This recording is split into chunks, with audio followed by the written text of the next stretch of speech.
преддверии Дня защиты детей на площади Победы в Якутске прошел парад для детсадовцев.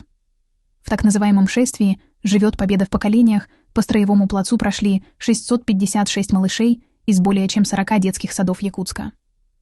В военной форме, под маршевую музыку и одобрительные возгласы взрослых. Сегодня в священном месте, в Парке Победы, мы станем свидетелями удивительного события.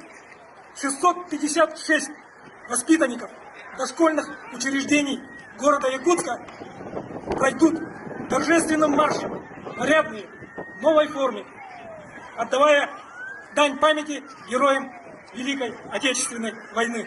Детей наряжали в формы пехоты, спецназа, танкистов, десантников, моряков и даже казаков.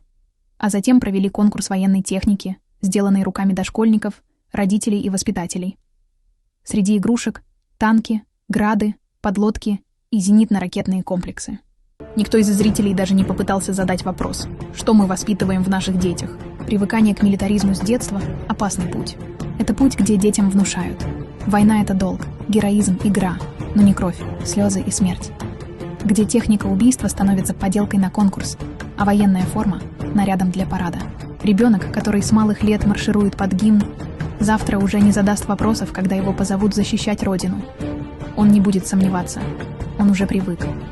Привык поднимать руку по команде, привык радоваться победе, не понимая, сколько жизней она стоила.